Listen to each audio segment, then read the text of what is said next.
할렐루야. 얼마 전 신문에서 이런 기사를 보았습니다. 전국을 돌아다니면서 19명의 여성과 연인 관계를 맺은 다음에 투자를 빌미로 해서 수십억 원의 금품을 가로챈 40대 남성이 경찰에 붙잡혔다는 겁니다. 이 남자는 머리부터 발끝까지 명품으로 치장을 하고 고급 차량을 타면서 자기가 굉장히 돈 많은 사람인 것처럼 꾸민 다음에 지역의 커뮤니티나 술집 등에서 40대, 50대 혼자 사는 여성들과 접촉해서 이런 사기 행각을 벌였다는 것입니다. 여러분, 이 남자가 명품으로 치장한 이유 뭡니까? 자기가 돈 많은 사람으로 보여지기 위해서입니다. 근데 대개 치장은 여성들이 많이 하는데 왜 합니까? 아름답게 보이기 위해서입니다. 근데 아름답게 보이기 위한 치장은 어떻게 보면 태초부터, 처음 인류부터 시작된 것으로 볼 때 인간의 본성에 해당되나 볼 수가 있습니다. 이런 네안데르탈인 5만 년 전에 있었던 인류인데, 인류의 시조 뭐 이렇게 얘기하지 않습니까? 이 사람들이 스페인의 무르시아 섬에서 거주했었는데 거기에서 이색적인 것들이 발견이 되었습니다. 조개 껍데기에 담긴 노란 색소, 그리고 붉은 빛의 파우더, 이것을 발굴해낸 겁니다. 영국 브리스톨 대학의 연구팀이 그걸 가지고 분석을 했습니다. 그 결과가 이 네안데르탈, 이 원신 여성들, 벌써 그때부터 아름답게 보이기 위해서 화장을 했었다, 이런 결론을 내렸습니다. 사람들은 여러 가지 이유로 치장을 합니다. 때로는 돈 많은 부자로 보이기 위해, 아름답게 보이기 위하여 머리를 만지고 화장을 하고 각종 보석으로 꾸미고 명품 옷을 입습니다. 비싼 돈을 아까워하지 않으며 치장을 합니다. 그런데 오늘 성경을 보니까 하나님께서 우리를 치장해 주신다고 했습니다. 오늘 우리가 읽은 성경 가운데는 치장이라는 단어가 나오지 않는데, 이런 5절 말씀 보면 좋은 것으로 내 소원을 만족하게 하사, 그런 말이 나오잖아요. 이 구절을 새 한글 성경으로 봤더니 이렇게 되어 있습니다. 이렇게 번역되어 있습니다. 여호와가 너를 좋은 것으로 잔뜩 치장해 주시지. 하나님께서 치장해 주신다고 하였습니다. 그것도 좋은 것으로, 요즘 쓴 표현으로 하면은 명품으로 치장해 주신다는 겁니다. 그러면 여기 말한 좋은 것이 무엇이냐? 2절에 보면 그의 모든 은혜, 이렇게 말하고 있는데, 역시 새한글 성경을 보면은 여호와가 베푸신 모든 은혜, 이렇게 말하고 있습니다. 여호와가 베푸신 모든 은혜로 우리를 치장해 주셔서 우리의 인생, 명품 인생이 되게 하신다는 겁니다. 여러분, 이 시편 103편 제목 다윗의 시 이렇게 되어 있지 않습니까? 다윗이라고 하는 사람, 인생 산전수전 다 경험한 사람입니다. 인생의 부귀영화 다 누려본 사람입니다. 그런 다음에 그가 깨달은 것이 바로 이것입니다. 인간의 부귀영화, 한낱 꿈에 불과하고 오직 영원한 것은 하나님이시다, 하나님의 은혜다, 이렇게 그는 깨달은 것입니다. 그러면서 하나님께서 그 은혜로 자기의 인생을 치장해 주셨기 때문에 오늘의 내가 있게 된 거다 고백하고 있는 것입니다. 우리의 인생도 하나님께서 치장해 주셔서 명품 인생이 되어야만 됩니다. 그러면 하나님께서 내 인생을 치장해 주시는 좋은 것, 내게 베푸신 은혜, 어떤 것들이 있습니까? 하나님께서 우리의 삶을 치장해 주시는 좋은 것 중에 첫 번째는 죄를 용서받고 구원받은 은혜입니다. 3절 보시면 그가 내 모든 죄악을 사하시며 내 모든 병을 고치시며 그랬습니다. 또 4절에 보면 내 생명을 파멸해서 속량하시고 그렇게 말하고 있습니다. 우리에게서 은혜 중에 은혜, 최고의 은혜는 하나님께서 우리를 영원한 사망과 죄악에서 건져내 주신 구원의 은혜입니다. 누가 했다고 했습니까? 그가 내 모든 죄악을 사하시며 그랬습니다. 그가 누굽니까? 하나님이십니다. 하나님께서 우리 스스로 해결할 수 없는 죄악의 문제 해결해 주셨습니다. 우리의 죄악을 다 용서해 주셨습니다. 영원한 지옥불에 빠져 죽을 수밖에 없는 우리의 모든 죄악 용서해 주셨고 우리를 구원해 주셨습니다. 이 구원의 은혜, 돈을 많이 벌게 해주신 것보다도, 아프지 않고 건강하게 해주신 것보다도, 자녀가 공부 잘하고 말 잘 듣는 것보다 우리에게 더 중요한 것입니다.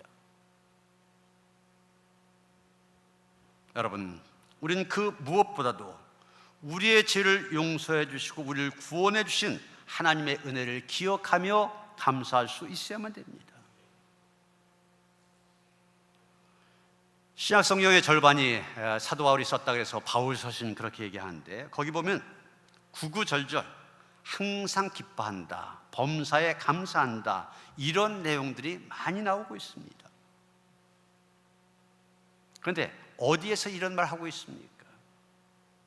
그는 차디찬 로마 옥중에서도 매를 맞고 착고에 채워진 채 빌립보 감옥에 갇힌 그런 상태에서도 그는 기뻐하고 또 하나님께 찬양을 드렸습니다. 여러분, 세상적으로 보면 이런 바울 이해할 수가 없습니다. 어떻게 생각하면 참 주제 파악 못하고 있다, 그런 사람처럼 생각될 수도 있습니다. 여러분, 그렇지 않습니까? 지금 바울 감옥에 갇혀 있습니다. 감옥에 갇혀 있는 사람, 제정신이라면 내가 앞으로 어떻게 될까 앞날을 걱정한다든지 고향에 두고 온 식구들에 대한 염려와 걱정, 그런 것으로 가득할 텐데, 사도 바울 그런 가운데서도 오히려 감사하며 찬양을 하였습니다. 여러분, 바울이 무엇을 감사했겠습니까? 그가 감사한 내용 무엇이었겠습니까? 그가 농사를 많이 지어 풍성한 수확을 얻었다고 해서 감사했겠습니까? 아니면 돈 많이 벌었다고 해서 감사했겠습니까? 아닙니다. 오직 한 가지, 구원의 은혜 때문에, 내가 구원받았다는 이 사실 때문에 그는 하나님께 감사하며 하나님을 찬양하였던 것입니다. 여러분, 우리가 바울의 과거 너무나 잘 알지 않습니까? 구원과는 전혀 상관이 없는 사람이었습니다. 오히려 예수 믿는 사람들 박해하는 일에 앞장섰던 사람이었습니다. 신실한 복음 증거자 스데반 죽이는데 앞장섰던 살인자였습니다. 그런데 중요한 것은 그런 그를 하나님께서 용서해 주시고 구원해 주셨다는 사실입니다.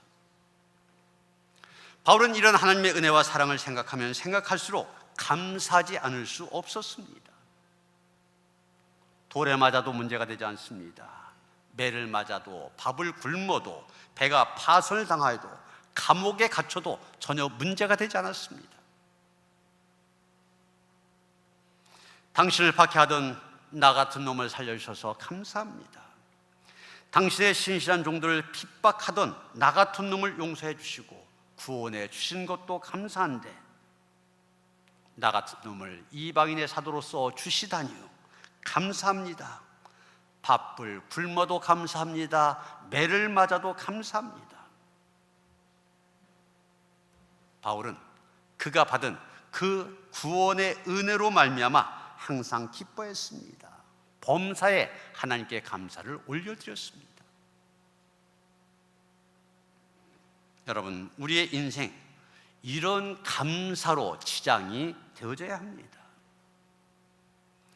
비록 무화과 나무가 무성하지 못하며 포도나무에 열매가 없으며 감람나무에 소출이 없으며 밭에 식물이 없으며 우리의 양이 없으며 외양간에 소가 없을지라도 고민하지 마십시오. 하박국 선자의 고백처럼 하나님으로 말미암아 즐거워하시기 바랍니다. 구원의 하나님으로 말미암아 기뻐하고 구원의 하나님으로 말미암아 감사할 수 있어야만 됩니다. 여러분, 사명이라고 한 제목의 찬양 잘 아시죠? 주님이 홀로 가신 그 길 나도 따라가오. 모든 물과 피를 흘리신 그 길을 나도 가오. 험한 산도 나는 괜찮소. 바다 끝이라도 나는 괜찮소. 죽어가는 저들 위하여 나를 버리길 바라오. 아버지 나를 보내주오. 나는 달려가겠소. 목숨도 아끼지 않겠소. 나를 보내주오. 이 찬양을 작사 작곡한 분이 이권희 피드라고 한 분입니다. 이분 1992년도 잘 나가는 헤비메탈 록 그룹의 멤버였습니다. MBC 록 콘테스트에서 대상을 받았고 큰 액수를 제안받고 MBC와 계약도 마쳤습니다. 그 당시 유명하던 서태지와 아이들 백밴드로 활동할 정도의 출중한 실력을 갖춘 팀이었습니다. 그런데 그가 군대에 다녀온 이후 IMF로 인하여서 집안이 기울었습니다. 추운 겨울 서울 변두리에서 가난과 씨름하며 방 안에 물이 얼 정도 그런 환경에 던져져 그러면서 지낸 날들이 있었습니다. 잘 나가던 보컬팀에서도 나왔습니다. 그런데 오히려 그런 시간들이 그가 하나님의 은혜를 경험하는 기회가 되었습니다. 그 어려운 기간에 고난의 영성이 고스란히 하나님의 은혜로 찬양 속에 배어나기 시작했습니다. 어느 순간부터 가난한 자, 고아, 남편 없이 힘겹게 살아가는 이의 친구가 되어주시던 예수님의 모습이 그의 눈에 보이기 시작하였습니다. CCM, 이 찬양의 중심에 서는 인물이 된 그를 붙든 말씀, 빌립보서 2장 5절에서 11절까지의 말씀입니다. 너희는 이 마음을 품으라. 곧 그리스도 예수의 마음이니. 그는 이렇게 말합니다. 어느 날 성경을 읽다가 예수의 마음을 발견했어요. 하나님께 온전히 순종하고 복종하시는 예수의 마음을 보게 되었어요. 하나님 아버지의 뜻을 이루게 하여 십자가를 지신 예수의 모습 말입니다. 그의 은혜가 아니었더라면 우리가 어떻게 죄사함을 받을 수 있었습니까? 진정 그 은혜가 감사합니다. 물질적으로는 모든 것을 잃어버린 그런 상황 속에서 하나님의 죄사함의 은혜, 구원의 은혜, 그것을 발견하고 깨닫고 그는 감격한 것입니다. 우리는 자본주의 사회 속에 살다 보니까 모든 것을 소유로 측량하는 못된 버릇이 있습니다. 얼마나 부자냐, 얼마나 많은 것을 갖고 있느냐, 이걸로 저 사람이 어떤 사람인지를 보려고 합니다. 그러나 우리는 무엇을 가지고 있느냐 하는 것보다 우리가 어떤 모습으로 있느냐 하는 것이 더 중요합니다. 에리 프롬이라는 사회학자가 소유냐 존재냐 이런 제목의 책을 썼는데 우리가 무엇을 가졌느냐, 영어로 to have, 이것보다도 우리가 어떤 사람이냐, to be, 이것이 더 중요하다는 얘기입니다. 행복은 소유에 있지 아니하고 존재에 있습니다. 그러므로 무엇보다도 죽을 수밖에 없는 죄인을 사랑으로 용서해 주시고 구원해 주신 하나님의 은혜, 그 은혜로 치장해 주셔서 지금의 우리가 있다, 이걸 생각하며 감사할 수 있어야만 됩니다. 하나님께서 우리의 삶을 치장해 주신 좋은 것 중에 두 번째는 모든 병을 고쳐주신 은혜입니다. 3절에 보시면 마지막 분, 내 모든 병을 고치시며 그랬지 않습니까? 모든 병을 고치신다고 했습니다. 현대인들의 가장 큰 관심사, 건강입니다. 이 생태공원 나가보면은 그냥 다리를 절어가면서도 그냥 운동하시는 분들 많이 보게 돼. 그저 건강하려고. 사실 우리 인생에 건강 중요합니다. 아무리 돈이 많아도 건강 잃어버리면 인생의 의미가 없어집니다. 평생 애써 쌓아놓은 공든탑도 건강을 잃어버림으로 무너진 일이 많이 있습니다. 그러니까 건강 참 중요한 것입니다. 우리의 영혼이 잘 되는 것처럼 우리의 육체가 건강한 것도 하나님의 뜻입니다.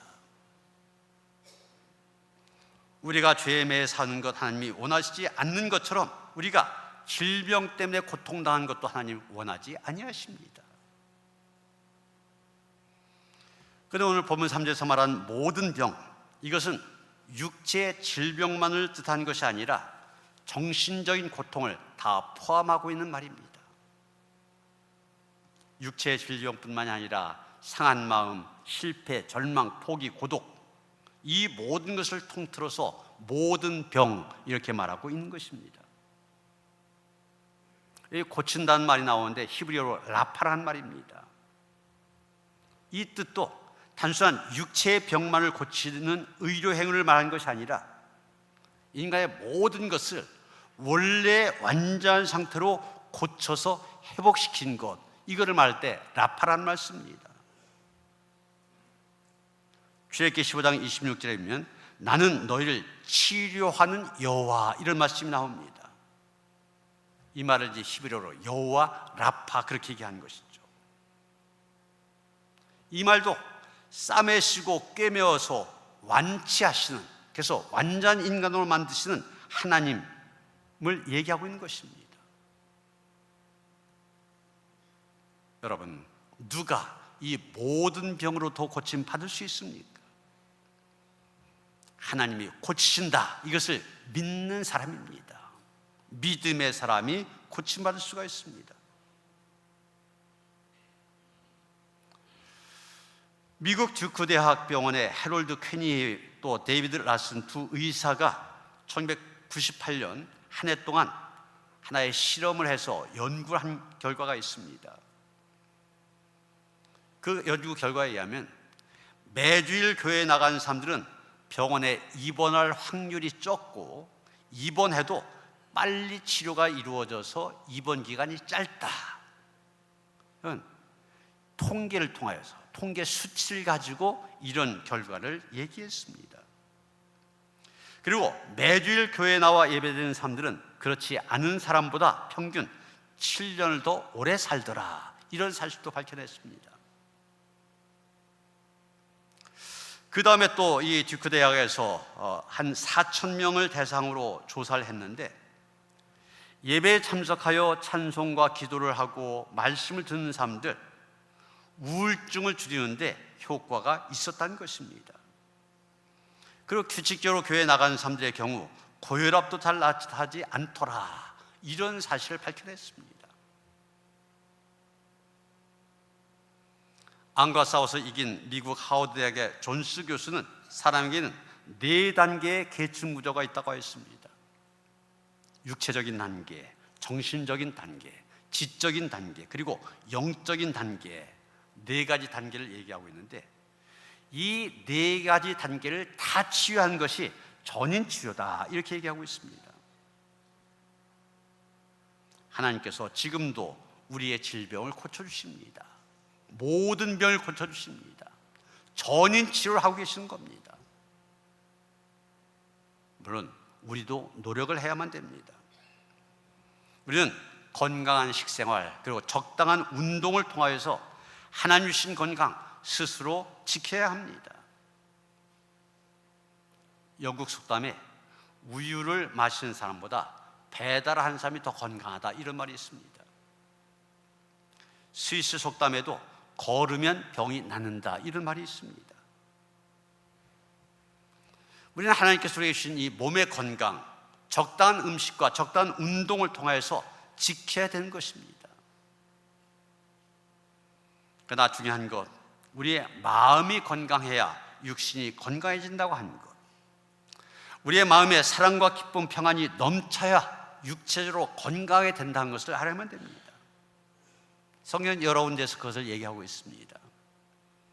시편 16편 11절에 보면 주께서 생명의 길을 내게 보이시니 주의 앞에는 충만한 기쁨이 있고 주의 오른쪽에는 영원한 즐거움이 있나이다. 기쁨과 즐거움이 있는 곳에 생명의 길이 보인다는 겁니다. 잠언 17장 22절에도 보면 마음의 즐거움은 양약이라도 심령의 근심은 뼈를 마르게 하느니라 이렇게 말하고 있습니다. 그러기에 아무리 호의호식하고 잘 살아도 마음에 고통이 있으면 뼈가 마르게 되고 건강하지 못하게 되는 것입니다. 그러기에 우리는 언제나 마음에 기쁨이 충만한 삶을 살도록 하나님 앞에서 노력해야 되는 것입니다. 오늘 본문 8절까지 읽었는데 조금 뒤로 가서 14절에 보면 또 이런 말씀이 나옵니다. 이는 그가 우리의 체질을 아시며 우리가 단지 먼지뿐임을 기억하심이로다. 하나님은 우리를 창조하신 분입니다. 그러기에 우리의 체질을 아신다고 하였습니다. 흙으로 우리를 지으셨기 때문에 우리가 먼지뿐임을 아신 것입니다. 그러나 알면 고치게 되잖아요. 지금도 이 원인을 몰라서 원인만 알면 고칠 수 있는데 원인을 몰라서 고치지 못한 병이 많이 있습니다. 그런데 지금 성경 뭐라고 얘기합니까? 하나님께서 나의 체질, 나의 생각, 나의 마음, 나의 과거, 현재 그리고 내일 일 다 아신다고 하였습니다. 다 아시기 때문에 고치시고 새롭게 하신 것입니다. 그 은혜로 우리의 인생을 치장해 주신 하나님, 그 하나님께 우리는 감사해야 되는 것입니다. 하나님께서 우리의 삶을 치장해 주시는 좋은 것 중에 세 번째, 독수리같이 새롭게 하신 은혜입니다. 5절 보시면 내 청춘을 독수리같이 새롭게 하시는도다 이렇게 말하고 있습니다. 다윗은 지금 새 중에 새, 공중을 주름잡는 이 독수리에다가 우리의 영적인 생활을 비유하고 있습니다. 조류학자들에 의하면 이 독수리는 40년 정도 살면 이 부리와 또 발톱 이런 것이 다 낡아지고 깃털이 다 빠지고 그런 다음에 새로운 것이 다시 나와서 새로워진다는 것입니다. 모든 것이 다 빠지고 새로운 것으로 바뀌어진다는 것이죠. 바로 이런 은혜가 우리에게 임한다는 것입니다. 그래서 이사야 40장 31절이면 오직 여호와를 앙망한 자는 새 힘을 얻으리니 독수리가 날개치며 올라간 같을 것이요 다른 박질하여도 곤비하지 아니하겠고 걸어가도 피곤하지 아니하리로다 이렇게 말하고 있는 것입니다. 이런 독수리의 특징 아주 강인하다고 한 거 아닙니까? 그리고 빠르고 높이 나는 새입니다. 마찬가지입니다. 하나님을 믿는 우리들 독수리와 같이 돼야 됩니다. 독수리처럼 강하고 민첩하며 높은 이상과 꿈을 갖고 사는 존재가 되어야 된다는 얘기입니다. 물론 우리가 이 세상에 발을 딛고 살기 때문에 때로는 피곤하고 넘어지기도 하고 실망할 때도 있습니다. 그러나 날마다 독수리같이 올라가게 하신 하나님의 은혜가 우리의 인생을 치장해 주심으로 우리의 인생 새로워질 수 있는 것입니다. 사도 바울은 우리의 겉사람은 후패하지만 우리의 속사람 날마다 새로워지고 새 힘을 얻어 새롭게 될 수 있다고 말합니다. 또 고린도후서 5장 17절 보면 누구든지 그리스도 안에 있으면 새로운 피조물이다. 이전 것은 지나갔으니 보라 새 것이 되었도다 그랬습니다. 우리는 날마다 새롭게 된 은총을 받고 사는 삶들입니다. 여러분 자녀들 다 키워보셨는데 자녀들 키우면서 제일 어려운 때가 언제였습니까? 보통 사춘기 때라고 그러잖아요. 오죽하면 북한의 김정은이 이 사춘기에 해당하는 중2가 무서워서 내려오지 못한다, 이런 말까지 하잖아요. 도대체 어디로 튈지 모르고 생각한 것이 영 이해하기 힘듭니다. 그런데 아이들이 이 사춘기 시절을 잘 극복하지 못하면 잘못된 길로 가기도 합니다. 그런데 이 청소년들에게 사춘기가 있듯이 40대 후반의 여성들에게 사추기가 있다고 그럽니다. 이 청소년들 사춘기가 어려운 것처럼 이 사추기도 참 극복하기 어려운 때라고 얘기해요. 그래서 이때를 잘 극복해야 성공적이고 행복한 나머지 인생을 살아갈 수 있다는 겁니다. 그런데 우리 그리스도인들 사추기도 또 폐경기도 노년기도 모두 예수 그리스도 안에서 날마다 새 힘을 얻을 때 승리할 수 있게 된 것입니다. 그리고 하나님께서 독수리같이 새롭게 하시는 또 하나의 방법이 있습니다. 독수리가 두 날개 안에 새끼를 품듯이 우리를 품어주심으로 우리를 새롭게 하신다는 겁니다. 한 미혼의 여성이 있었습니다. 어디를 보나 나무랄 데가 없는 분입니다. 그런데 한 가지 숨겨진 커다란 컴플렉스가 있었는데 눈썹이 정말 하나도 없다는 것입니다. 요즘엔 문신해갖고서 표시가 별로 안 난다 그러는데 그때만 해도 그런 게 없다 보니까 항상 짙은 화장으로 그 눈썹을 그리고 다녔지만 마음은 편치 않았습니다. 그러던 이 여자에게도 사랑하는 남자가 생겼습니다. 정말로 사랑했습니다. 남자도 여자에게 다정하고 따스하게 대해주었고 결국 둘은 결혼을 하게 되었습니다. 결혼은 성공했지만 이 여자 그 눈썹 때문에 항상 불안했습니다. 1년이 지나고 2년이 지나도 여자는 자기만의 비밀을 지키면서 행여나 들키면 어쩌나, 그래서 남편이 자기를 싫어하게 되면 어쩌나 늘 걱정합니다. 따뜻하기만 한 남편의 눈길이 경멸의 눈초리로 바뀌는 거 정말 상상조차 할 수 없었습니다. 그렇게 3년이라고 하는 세월이 무사히 지나갔습니다. 그러다가 이들 부부에게 예상치 못했던 불행이 닥쳐왔습니다. 승승장구하던 남편의 사업이 일순간 망하게 된 것입니다. 둘은 길거리로 내몰리게 되고 밑바닥부터 다시 시작해야만 되었습니다. 제일 먼저 시작한 것이 연탄을 배달하는 일이었습니다. 남편이 앞에서 끌고 여자는 뒤에서 밀며 열심히 연탄을 배달했습니다. 그런데 어느 날 바람이 살랑살랑 불어오던 오후였습니다.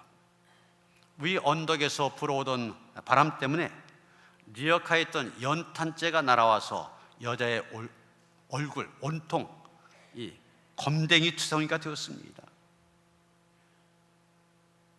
연탄재를 뒤집어 썼으니 눈물이 나고 답답했지만 여자는 얼굴을 닦을 수가 없었습니다.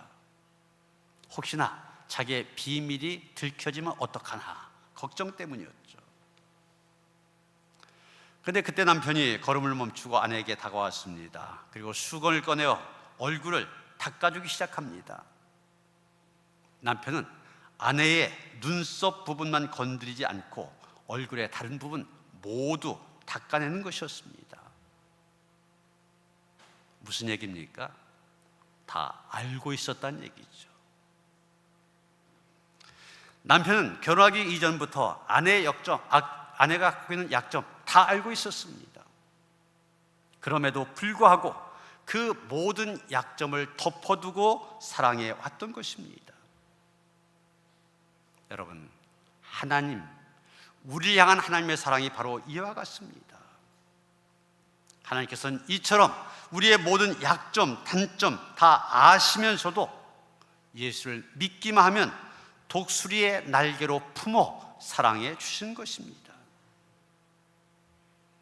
이 같은 하나님의 지극하신 사랑의 치장이 우리를 새롭게 합니다. 우리로 하여금 새로운 피조물 되어 살게 합니다. 사랑하는 성도 여러분, 하나님께서 여러분 모든 좋은 것으로 잔뜩 치장해 주십니다. 여호와가 베푸신 모든 은혜로 치장해 주십니다. 이 은혜를 기억하며 감사하시길 바랍니다. 그리고 그 하나님의 치장하신 은혜로 말미암아 복된 인생, 아름다운 인생 살아간 그런 성도들 되어주시기를 주님의 이름으로 축원합니다.